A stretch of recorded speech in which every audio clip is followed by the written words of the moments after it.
बिस्मिल्लाहिर्रहमानिर्रहीम।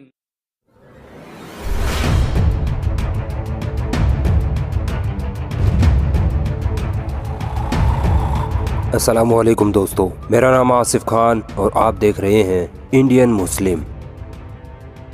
जो लोग मुसलमानों से पूछते हैं कि मुसलमानों ने इस देश के लिए क्या किया था, तो सुनो, आज की ये वीडियो उन लोगों के लिए मुंहतोड़ जवाब होगी। 1857 की क्रांति, ये वो क्रांति थी जिसने अंग्रेजों के पैर उखाड़ फेंके थे। ये क्रांति हिंदुस्तान की पहली जंग आज़ादी थी। 1857 की क्रांति वो पहली और आखिरी क्रांति थी जिसमें हिंदू और मुसलमानों ने मिलकर भारत देश के लिए कुर्बानियां दी थी।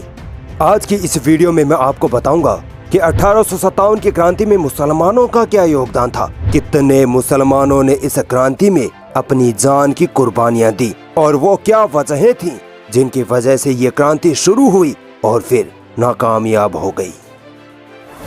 दोस्तों, वैसे तो 1767 में टीपू सुल्तान और उनके पिता हैदर अली ने अंग्रेजों से जंग करके पहले ही ये पैगाम दे दिया था कि मुसलमान अंग्रेजों को इस देश में बिल्कुल बर्दाश्त नहीं करेंगे। मगर असल जंग आज़ादी शुरू होती है 10 मई 1857 को, जब मेरठ की अंग्रेजी फौज में शामिल भारतीय सिपाहियों ने अंग्रेजों के खिलाफ विद्रोह छेड़ दिया था। आखिर क्यों किया था इन सिपाहियों ने ये विद्रोह, इसके लिए हमें थोड़ा इतिहास में पीछे जाना पड़ेगा।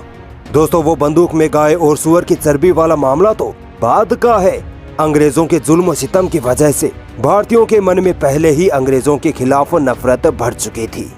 जैसे अंग्रेज भारत में जबरन ईसाई धर्म फैलाने में लगे थे, भारतीय किसानों की जमीनों पर कब्जा कर किसानों पर अत्याचार करते, भारत के सामानों को जबरन सस्ते दामों में खरीद कर इंग्लैंड में जाकर महंगे दामों में बेचते थे, अंधविश्वास का आरोप लगाकर हिंदू और मुसलमानों की धार्मिक प्रथाओं को जबरन बंद करवा देते थे। इसके बाद आता है गाय और सुअर की चर्बी वाला मामला। ये मामला कुछ यूं था कि अंग्रेजी सेना में एक नई राइफल इनफील्ड आई थी जिसके कारतूस को मुंह से खोलना होता था और इन कारतूसों पर लगी थी गाय और सुअर की चर्बी। गाय हिंदुओं के लिए पवित्र तो सुअर मुसलमानों के लिए हराम। इसी मसले पर एक सिपाही मंगल पांडे का दिमाग खराब हो जाता है और वो अंग्रेजी अधिकारियों की हत्या कर डालता है। ये वाकया था जनवरी 1857 का। मंगल पांडे को अंग्रेज पकड़ लेते हैं और मौत की सजा देकर शहीद कर देते हैं।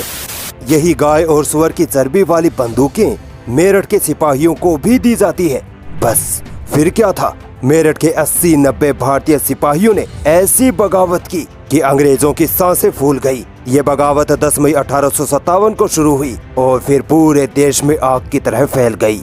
अंग्रेजों के जुल्मों सितम से भारतीय लोग पहले ही परेशान थे और अब अंग्रेजों को उखाड़ फेंकने का मौका था। मगर एक दिक्कत थी, वो ये कि इस क्रांति को लीड कौन करेगा। बस फिर सारे हिंदुस्तान के राजा महाराजा और सिपाहियों की आस मुगल सल्तनत के आखिरी बादशाह बहादुर शाह जफर पर जाकर रुकी। सभी ने बादशाह बहादुर शाह जफर से दरख्वास्त की कि आप ही हमारी आखिरी उम्मीद हैं। आपके ही पुरखों ने यानी मुगलों ने हिंदुस्तान की हिफाजत की थी और आज आपकी बारी है। बहादुर शाह जफर पीछे नहीं हटे और अंग्रेजों के खिलाफ अपने देश के लिए जंग में उतर पड़े। लखनऊ से बेगम हजरत महल, बरेली से खान बहादुर खान, इलाहाबाद से लियाकत अली, वल्लभगढ़ से बख्त खान जैसे मुस्लिम हुक्मरान और पूरे देश के उलमाए कराम इस क्रांति में कूद पड़े। अल्लामा फजल खैराबादी ने सबसे पहले जामा मस्जिद से ये ऐलान किया कि ए मुसलमानों, आज वो दिन है जिस दिन तुम अपने देश के लिए अपनी कुर्बानियां दोगे। ये वो मौका है जब तुम अंग्रेजों के जुल्म सितम से छुटकारा पा सकते हो। तुम ही हो जो इस जालिम अंग्रेजी हुकूमत को उखाड़ फेंक सकते हो। बस फिर क्या था, देश का हर मुसलमान अपने देश की आजादी के लिए सड़कों पर उतर आया और अंग्रेजों से लोहा लेने को तैयार हो गया।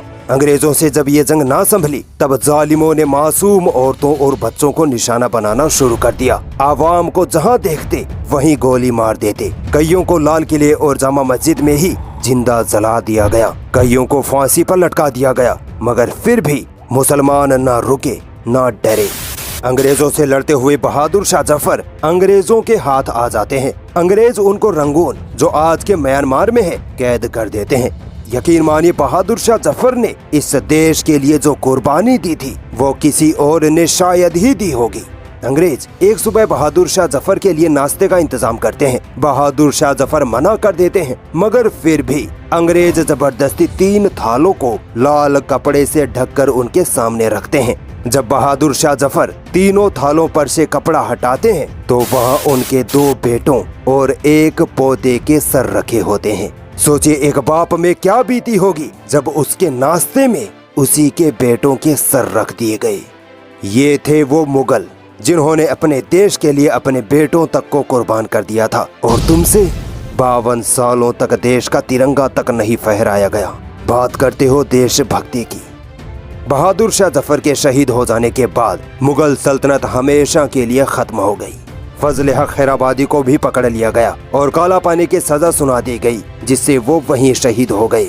अंग्रेजों को सबसे ज्यादा मुसलमानों ने नुकसान पहुंचाया था, इसीलिए अंग्रेजों ने मुसलमानों को टारगेट किया और जहां भी मुसलमान दिखते उनको गोली मार दी जाती। अंग्रेजों ने ये इल्जाम लगाया कि ये क्रांति मुस्लिम उलेमाओं और मौलवियों की वजह से छिड़ी है। इसी वजह से अंग्रेजों ने मुस्लिम उलेमाओं पर जो जुल्म और सितम ढाए थे वो सुनकर आपके आंसू नहीं रुकेंगे। इस्लाम के मुजाहिद उलमाओं को अंग्रेजों ने कानपुर से फर्रुखाबाद के बीच के हर पेड़ पर फांसी से लटका दिया। इसी तरह दिल्ली में ऐसा कोई पेड़ नहीं बचा था जिस पर मुसलमानों की लाशें ना लटकी हो। और जब सारे पेड़ खत्म हो गए तब अंग्रेजों ने मुस्लिम उलेमाओं को नंगा करके बीच मैदान में जिंदा जला दिया था। ए मुसलमानों, ये थे तुम्हारे उलमाए कराम जिन्होंने तुम्हारी आजादी के लिए, इस देश की आजादी के लिए अपनी जानें भी कुर्बान कर डाली। हिंदुस्तान टाइम्स की रिपोर्ट के मुताबिक 1857 की क्रांति में 5 लाख मुसलमानों ने अपनी जानों की कुर्बानी दी थी। सिर्फ दिल्ली में ही 27,000 उलमाए कराम को फांसी पर लटका दिया था। कहाँ है वो फर्जी देशभक्त जो मुसलमानों से देशभक्ति का सबूत मांगते हैं। 1857 की क्रांति लगभग 2 सालों तक चली, मगर कामयाबी नहीं मिली। अंग्रेजों को अब तक ये अंदाजा हो गया था कि हिंदुस्तान पर उनके राज करने के दिन अब खत्म होने वाले हैं। अंग्रेजों ने इस क्रांति का सारा इल्जाम मुसलमानों पर लगाया, और ये सच भी था कि मुसलमानों ने ही 1857 की जंग में सबसे ज्यादा बढ़ चढ़कर हिस्सा लिया था।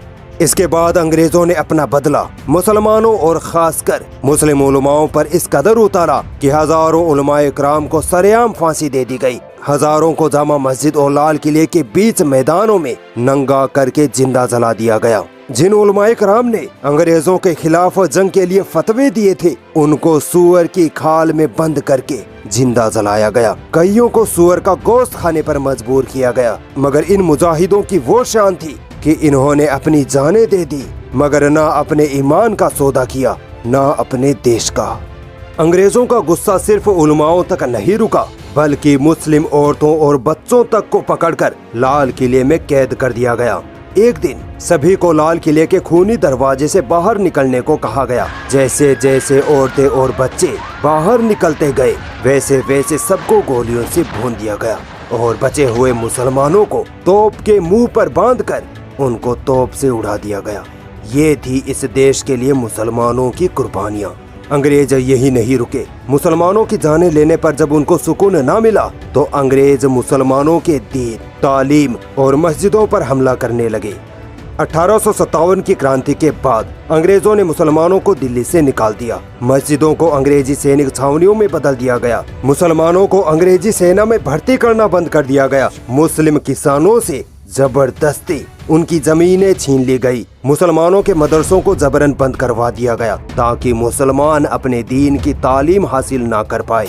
अंग्रेज ये जान चुके थे कि मुसलमान इस देश के लिए अपनी जान कुर्बान करने से पीछे नहीं हटेंगे, इसीलिए उनको आर्थिक और तालीमी तौर पर कमजोर करना होगा। और दोस्तों, अंग्रेज अपने इस मंसूबे में काफी हद तक कामयाब भी हो चुके थे। दोस्तों, 1857 की क्रांति के असफल होने के कुछ कारण ये थे कि कई राजा महाराजाओं ने इस क्रांति में अंग्रेजों का साथ दिया था, जिनमें पंजाब के सिख और राजस्थान के अधिकतर राजपूत राजा शामिल थे। दूसरा कारण ये था कि भारतीय आवाम के पास हथियारों की कमी थी, और सबसे बड़ा कारण तो ये था कि इस क्रांति की शुरुआत होने की तारीख 31 मई रखी गई थी। मगर ये क्रांति तय वक्त से पहले 10 मई को ही छिड़ गई थी। इसी वजह से सही ढंग से लोग एकजुट होकर अंग्रेजों से नहीं लड़ पाए थे। पढ़ लो मुसलमानों, तुम्हारा इतिहास दम तोड़ रहा है।